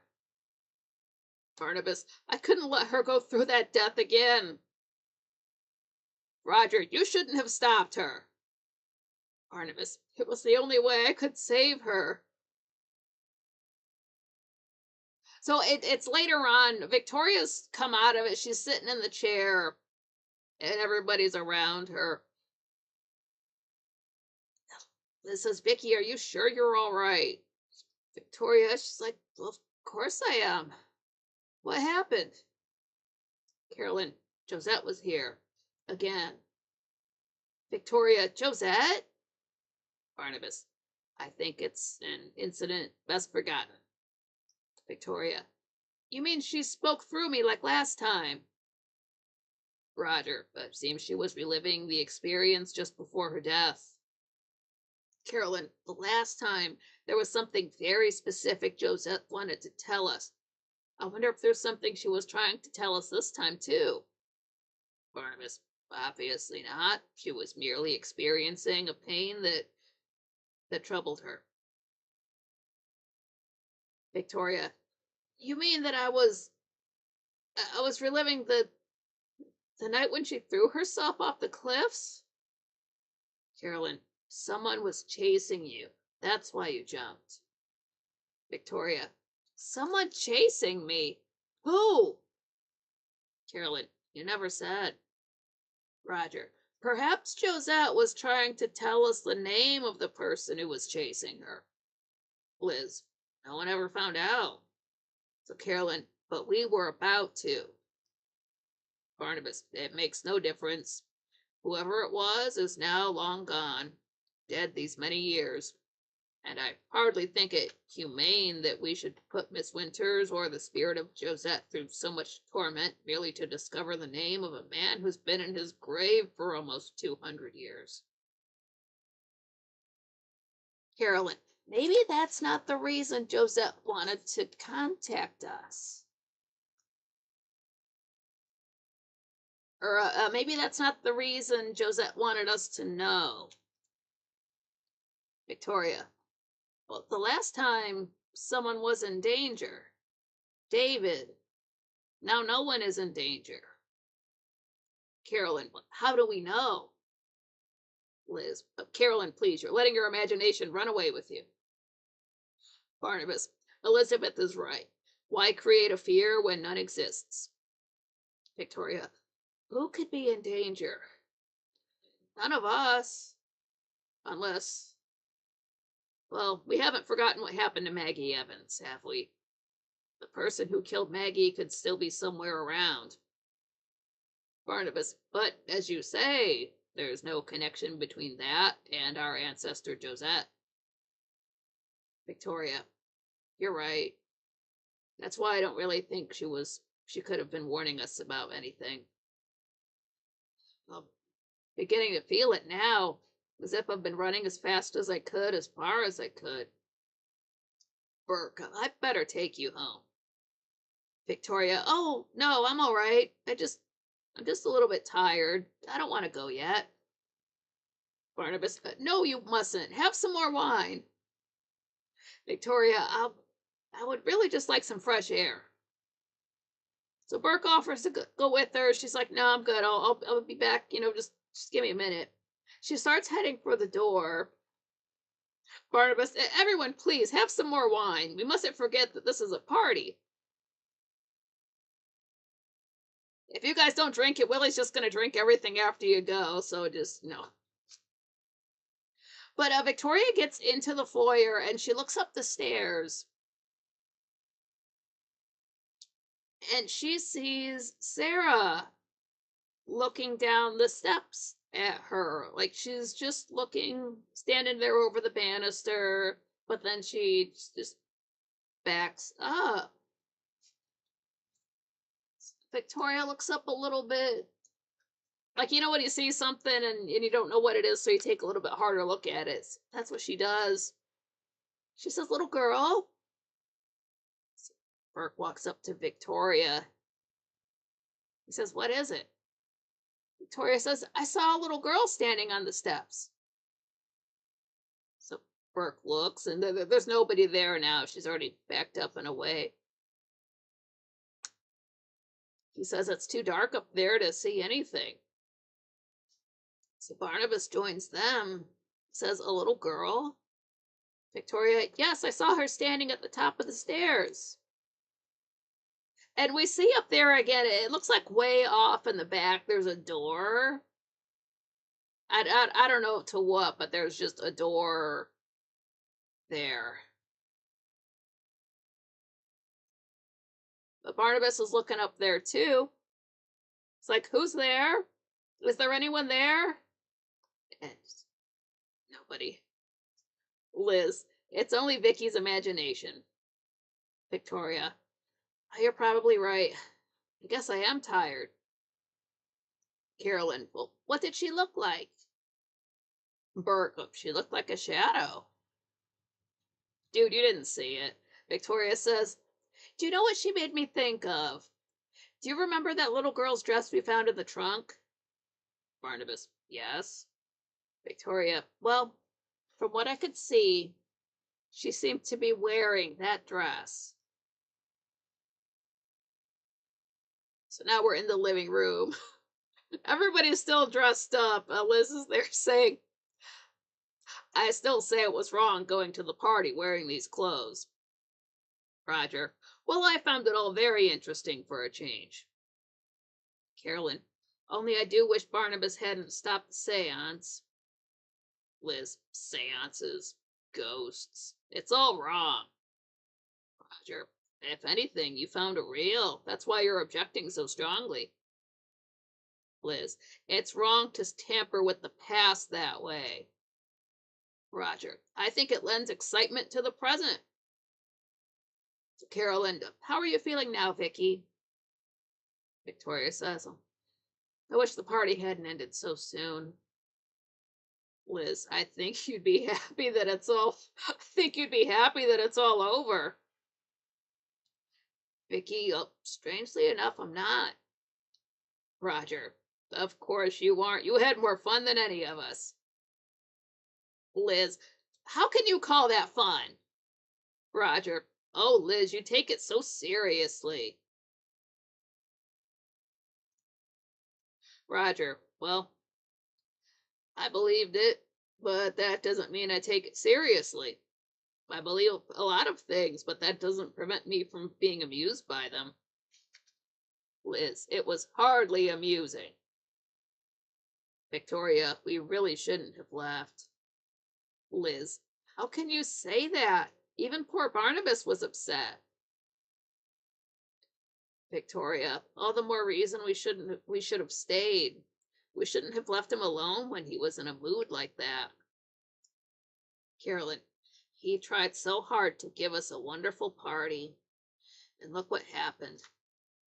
Roger, "It was a wonderful party. And now to bed, with dreams of lovely ladies jumping off cliffs." Liz, "Don't make fun of other people's suffering." Roger, "Oh, nonsense. What is the value of suffering if it isn't to be enjoyed?" Liz, "Enjoy your own then, not other people's."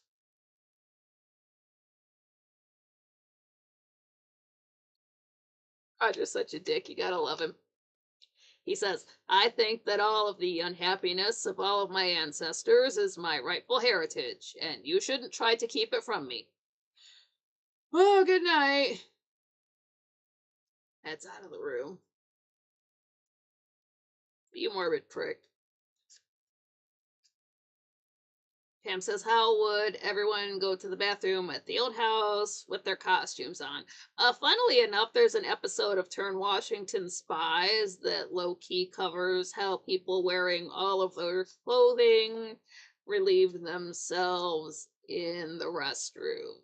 I forget what episode or what season, but honestly, you should watch Turn Washington Spies, especially the first 3 seasons. Season 3 of Turn Washington Spies is the best thing about 2016. I said it then, I say it 10 years later.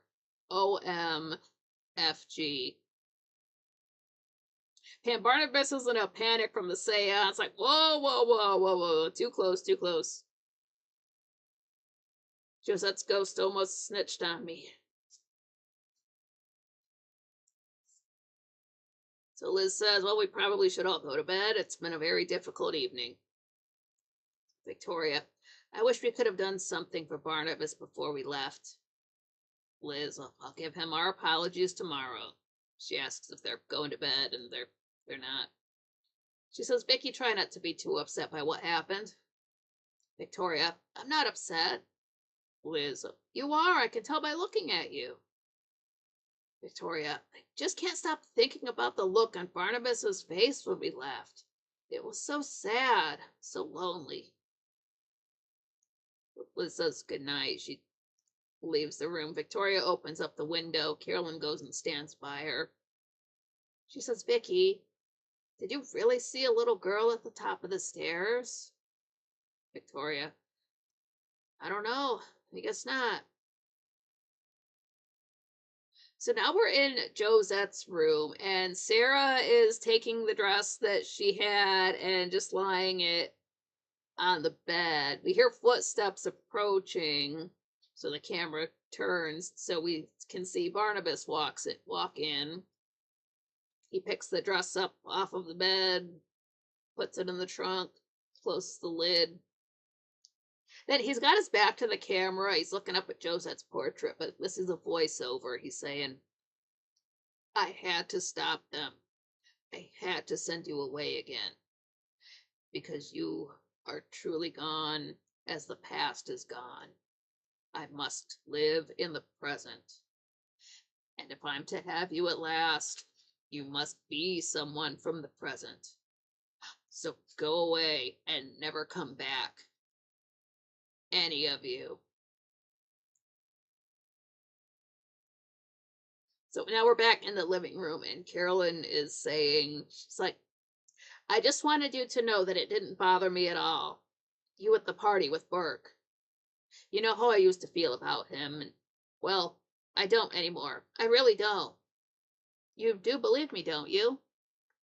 Victoria, yes, I believe you. Carolyn, good, because it's true. I just stayed up to let you know how I feel. Good night. She starts walking out of the room, but then she stops and turns around. She says, he's really very nice, isn't he? Victoria, who? Carolyn, Burke. Victoria, oh, yes, of course. Carolyn says good night again. She leaves the room. Then there's a knock at the door, so Victoria goes and opens it. And it's Barnabas there. He says, forgive me for calling at such a late hour. Victoria is like, oh, I'm afraid Mrs. Stoddard's gone to bed. Barnabas, but it was you who I wanted to see. Victoria, me? Well, won't you please come in? Barnabas comes in. He says, I wanted to thank you for coming to my party. Victoria, we all came to your party. Barnabas, I thought that you fulfilled the spirit of it more than anyone. Victoria, that's very kind of you. Barnabas, I'm sorry that it wasn't a more delightful evening. Victoria, please don't let it bother you. I shouldn't have said that about seeing that little girl. It probably was just my imagination. Barnabas, and I shouldn't have been so upset. In spite of everything, I must confess that I don't believe in ghosts. Victoria, you don't? Barnabas, do you? Victoria, I don't know. I believe in a past, and I believe in a present. I think that sometimes, at some very special moment, they become confused. They meet. Perhaps tonight was one of those nights. Barnabas, there were moments tonight seeing you that I could have sworn that Josette had come back. And not only in spirit. Victoria, I'm very flattered. Barnabas, it's very true. And those moments made me feel that my evening was a success.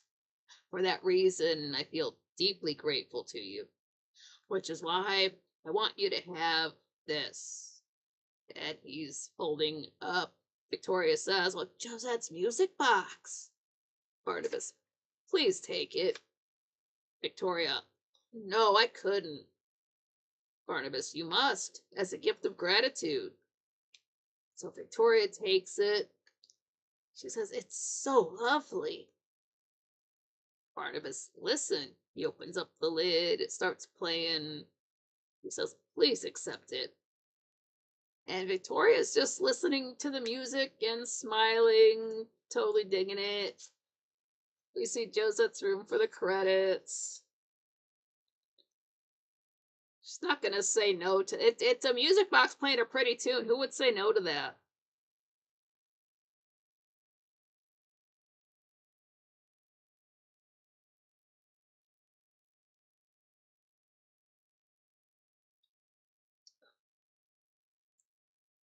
Fan under here, but it's facing the other way. That's okay.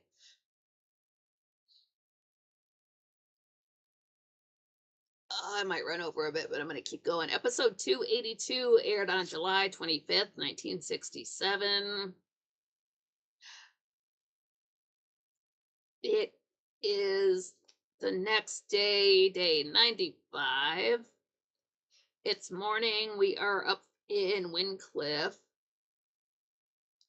And we're in just a. Are we in Maggie's room or are we in Dr. Hoffman's office? We're in Wincliffe because there's Maggie. And she's saying, I can't seem to remember anything. Dr. Hoffman, don't worry about that. It isn't necessary at this time to remember specific things. Today, I would like you to concentrate on sense memories. Things we've touched or heard, the things we've tasted and liked or disliked, the cold, heat, things that made you happy or sad, things that pleased or angered you. Maggie, nothing seems to have pleased me or made me happy. Everything is sad and dreary and cold. Everything around me is cold. They're in some kind of exam room because Maggie's lying down on one of those doctor examination bed type of things. Maggie says, wait, I hear music. Dr. Hoffman, tell me about the music. Do you recognize the melody? Maggie, no, it's just a tinkling sound. It's just a tinkling kind of music way off in the distance. JP says, thank you, Nikki. I'm going to take Etta for her walk. Oh, cool. Yeah, take it easy. Pam says, Barnabas was certainly a romantic. He loves kissing all the women's hands. I think that was just manners back in his day to kiss a lady's hand when you greet her. So it's I mean, like, yes, things seem to be more romantic back then compared to the way things we do now, but that just, it's sort of a standard. You don't really necessarily shake a lady's hand. You kiss it or just say hello. Well, like when the French do like the kiss on either cheek. It's not necessarily they want to be that close to you. That's just how they do things. But he does seem to be a stickler for tradition. He's not like high-fiving people or anything like that. But as Maggie's describing this tinkling music sound, we fade over into the living room, and there's Victoria sitting with the music box open, and she's just listening to it, smiling. Everybody likes the music box. Anytime anybody hears it, they like the tune. Nobody's ever like, oh, shut that shit off. So then Liz walks in. She's wearing, we've seen this before. It's like this light gray sleeveless top. The skirt matches, but like while the top is sleeveless, she's wearing a white long sleeve shirt underneath it. And then her hair has got like the same light colored gray bow and different hairstyle rather than it all being completely up and done. Like it's still mostly up, but it's also it's covering the back of her neck. So there's something about getting Jason out of her life made her decide to change her hairstyle. It's still cute. It looks nice on her. But her hair is just done a little bit differently. A one strand pearl necklace, and she's got this brooch on that we've seen it before. It's like she's got the one fire brooch that looks like flames are curling up around something, but then she's got another one that low key looks like 8-bit flames with small dark stones in it. That one, the gaming brooch, and then these just gold textured earrings. There's no stone in them or anything like that. And then she's carrying flowers. It's like, oh, there you are. I've been looking for you. Good morning. What's that? Victoria, she's like, this is the loveliest music box I've ever seen. And she opens it up. She says, have you ever heard a melody quite like it before? Liz, well, no, I haven't. It seems in perfect condition, even though it is very old. The tone is so precise. Where'd it come from? Victoria, Barnabas gave it to me last night. He came by after you had gone to bed. He was very upset about the seance and what I'd been through. Liz, oh, how very thoughtful of him. She takes the flowers and puts them in a vase that's sitting on the piano.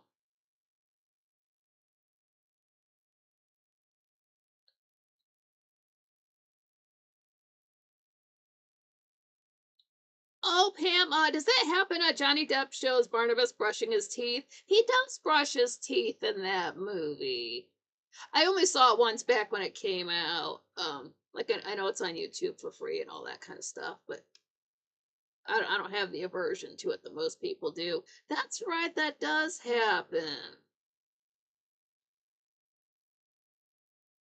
Victoria, I didn't want to take it, but he was so insistent. I'm going to treasure it always. I hope you don't mind my accepting it. Liz, why should I mind? Victoria, because it belonged to Josette. Barnabas found it and restored it to perfect condition. Liz, oh, I see. Of course, I don't mind your having it, and I'm glad it's giving you so much pleasure, but it seems to me that suddenly you've been getting an awful lot of Josette. Victoria, what do you mean? Liz, oh, just a feeling I have. You wore her dress to the party last night, and now this gift. What bothers me the most is that she chose you to speak through. Victoria, well, it happened before. Liz, I know, and it concerns me. I looked for you in your room. I wondered how you were feeling. Victoria, no bad side effects from the seance, if that's what you mean. Liz, we've had enough seances and calling back to the dead and searching for ghosts. It's all very upsetting. Look what it's doing to you, for example. Last night you imagined you saw a small child on the stairs. Victoria, but that was my imagination. And I know why I thought I saw that little girl. The day Barnabas and I went through the trunk of old clothes, I came across a dress that had belonged to a little girl, the daughter of Naomi and Joshua Collins. Liz. Oh, well, you must mean Sarah. She was the sister of the first Barnabas Collins. Victoria. I suppose that's why it made an impression on me. Then, with the excitement of the seance and the wine, well, when I looked up the staircase, I could have sworn I saw a little girl in that dress.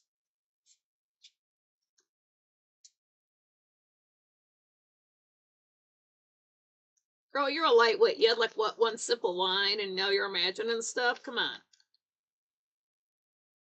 I don't think Vicky's a drinker, but I think she can handle more alcohol than that.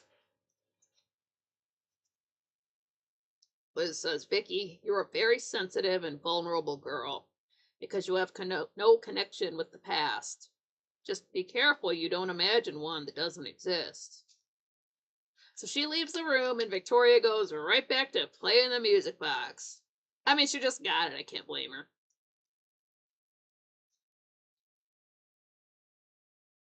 Yeah, what is a minuet dance anyway? Does it take a minute to do it? Those old school dances are fun to watch. Again, Turn Washington Spies has some old school dancing in it. But we're back up at Windcliff, and Dr. Hoffman is asking Maggie to, she says, tell me more about the music.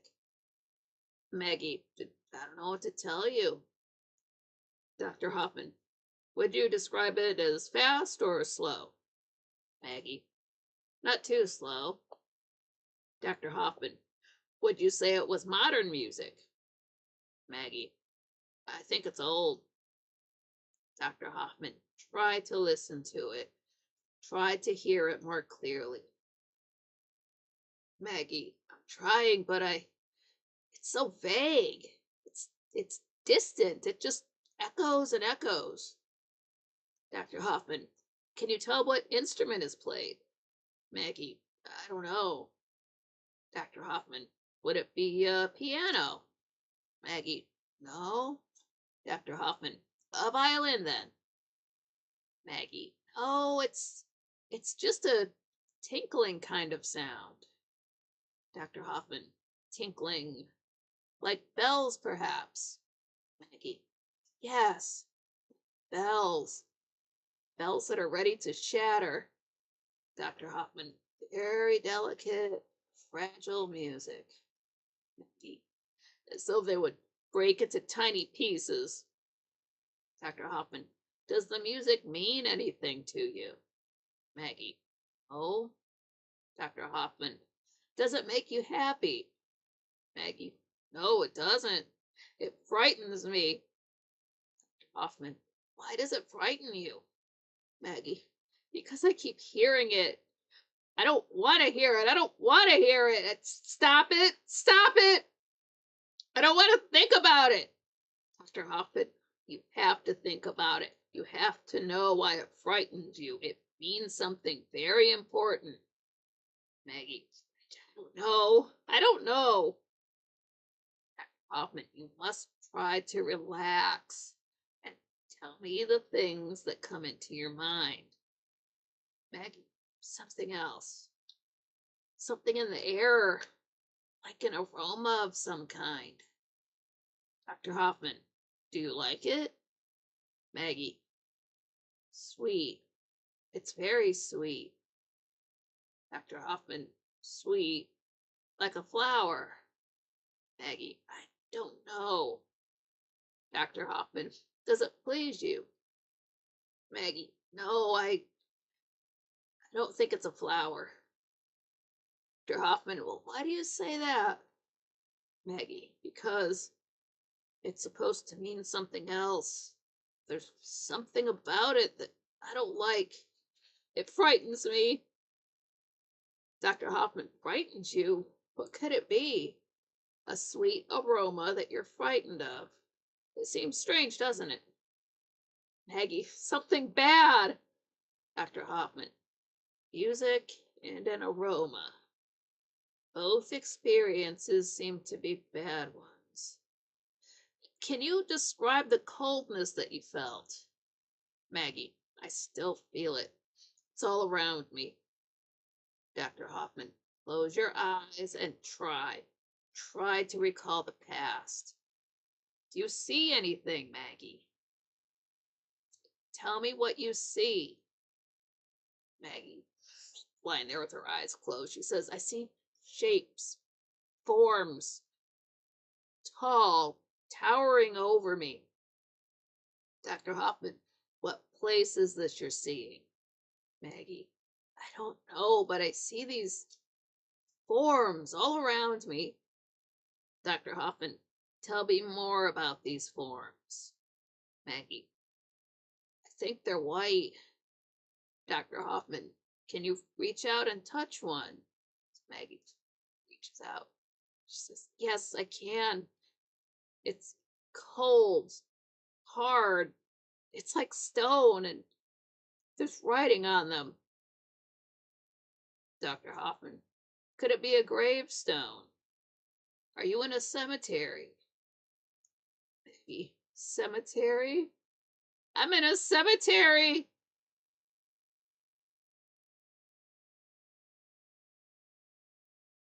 Glad she's making a breakthrough, but I'm sorry she's scared.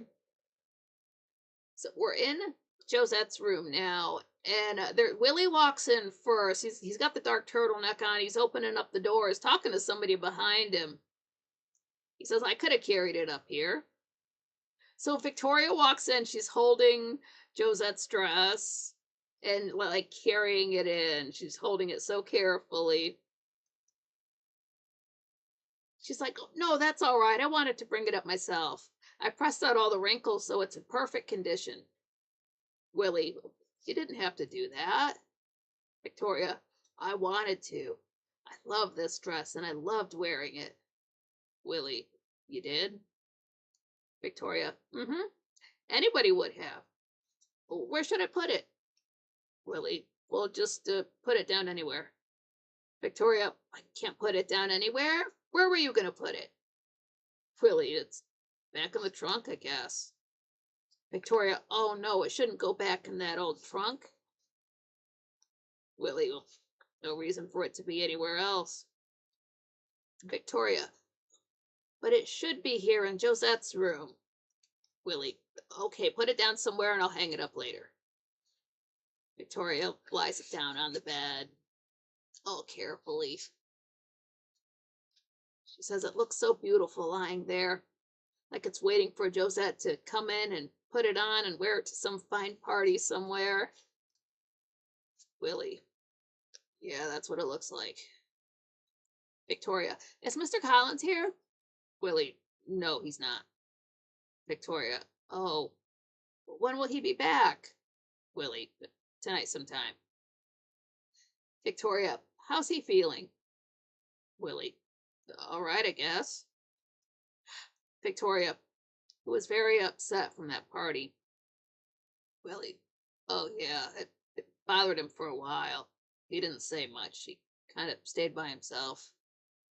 Willie, I was so stupid. I shouldn't have said I saw that little girl. It upset him so much. Willie, yeah, it did. Victoria, did he say why it upset him? Willie, not a word.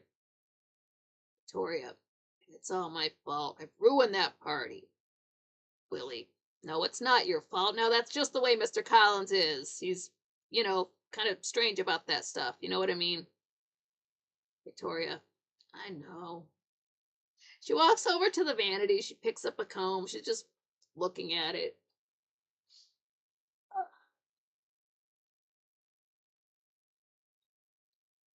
But she's just looking down at it. She just likes the stuff over there.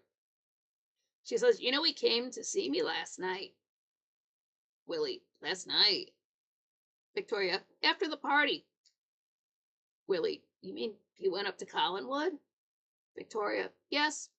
He was very apologetic. Oh, Willie, he gave me the most beautiful present I've ever been given. Willie, what? What present did he give you? Victoria, Josette's music box. Willie, the music box. Victoria, it's so beautiful. Willie, yeah, it is. Victoria, I listened to it before I went to bed last night.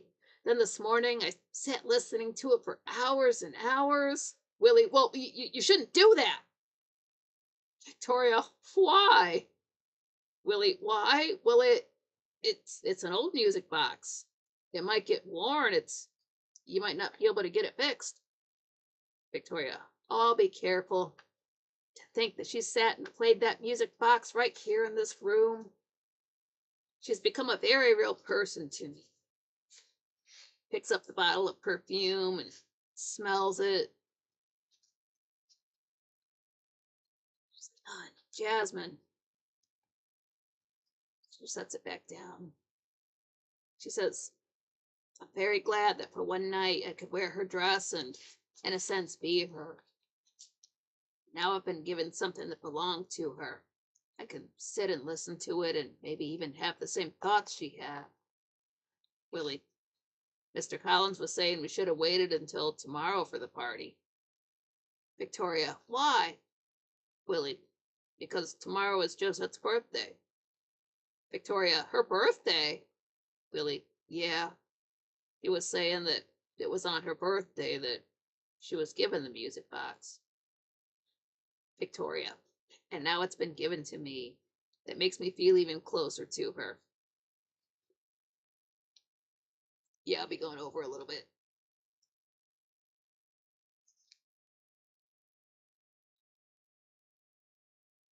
So we're back in Collinwood in the foyer. Victoria's coming back, and Liz is right there. She says, "Oh, Mrs. Stoddard, I was wondering if I could have an hour off tomorrow afternoon."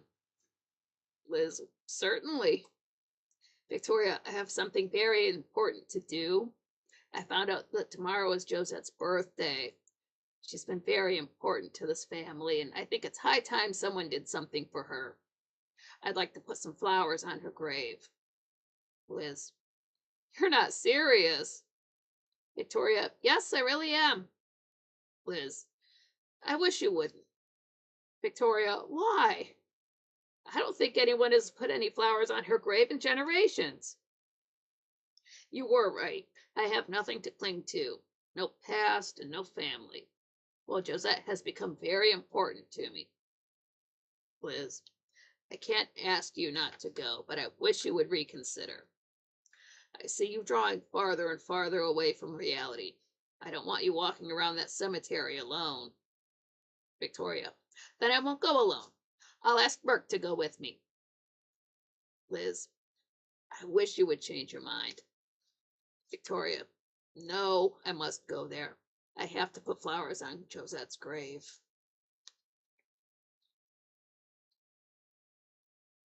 Him, the dreaded story of the Collins family. Barnabas really loves Victoria. He does. I'll catch you later, B-Chap.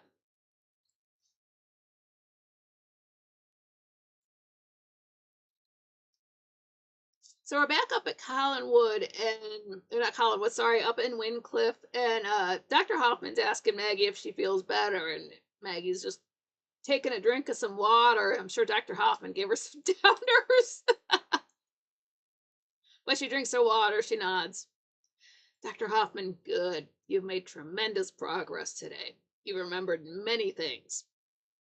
Maggie, have I? Dr. Hoffman, yes. You've remembered coldness, a melody, a fragrance. All these things are very important. But more important, you remembered a place, a specific place. Maggie, a cemetery. Why would I remember a cemetery? Dr. Hoffman, well, you were found wandering in a cemetery once. Maggie, I don't know. I don't remember. Dr. Hoffman, you were found in the cemetery at the beginning of your illness. Something must have happened there. Maggie, I don't know what happened. I can still see the image of those graves. I feel frightened. Dr. Hoffman, you shouldn't. You should feel encouraged. The fact that this frightens you indicates a possibility of your memory returning. We must do everything and anything we can to hurry the day you can remember the story of the real Maggie Evans. You want that day to happen, don't you? Maggie, yes, I do. Dr. Hoffman, I think there might be a way to help us to that day. Maggie, what do you mean? Dr. Hoffman, what if you were to see that cemetery again? Maggie, see it? I don't know. Dr. Hoffman, it could be a big and important step. It would make things happen faster. Maggie, I don't want to see it. I don't want to go to the cemetery. Dr. Hoffman, can't you see that your very fear of it is the reason that you must face it? Maggie, I don't want to face it. I don't want to go there. Dr. Hoffman, even if it would help you? Maggie, please, please don't make me go there. Don't take me there, please. And she just crumbles. She just starts crying. It just scares the hell out of her.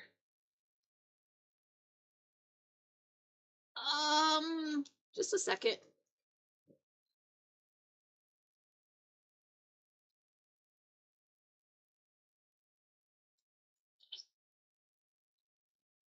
Do I still have audio? I don't want this thing to chime off because of the battery. I just went over a few minutes there. Pam, yeah, living in Collinwood, you need lots of sedatives from Dr. Hoffman, right? The way Liz is always on downers, but she's got a lot to do. Yeah, so, Barnabas threw a party, and then Roger just decided to throw a seance and break up the whole thing.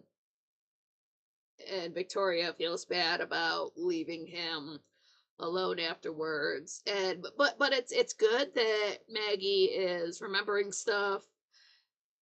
And then the flip side of that is we see Barnabas getting Victoria more under his influence. So is this going to be a pattern? Like are things going to fall apart with Victoria, and then he moves on to another girl? I don't know. We don't know. We'll find out. We gotta watch the show to see. If you want to watch Dark Shadows, it's on Tubi right now for free. Link in the channel description and the show description. It's on Internet Archive. The audio dramas are on Spotify. I do have super chats opened up. I've got Venmo and Buy Me a Coffee. That goes to myself. I get 100% of that. You're not giving Google 30%. You're never paying for AI content. Your money stays in the United States. I'm not spending it on hookers and blow. And I read your comment at my next show. So it was great to see all you guys. Sorry for running over a little bit. I can't see my clock now that I've got my notes on this side. I'll get it worked out. I'll get it worked out. But I love seeing you guys. You guys are all the best. Smash the like button on the way out. That helps out the channel. Make sure you are subscribed. That helps out the channel. I haven't put it in a post yet, but Friday coming up, I'm going to do a balcony chat. And then Saturday, we'll do another Get On With the Dark Shadows review, episode 283. So I love all you guys. You guys are the best. You guys make all of the bullshit worth it. So, get something to eat, get some good sleep, smoke it on the balcony, drink some water. Dandy says, thanks, Nikki. Great night. Thomas Collins says, thank you, Nikki. Many blessings to all. And T says, take care, Nikki. Yeah, you guys take care too. Take it easy. I'll see you guys one day sooner this week. John Rogers says, thanks, Nikki. Have a great night, everyone. Yeah, take it easy. Stay dry. Stay sexy and based.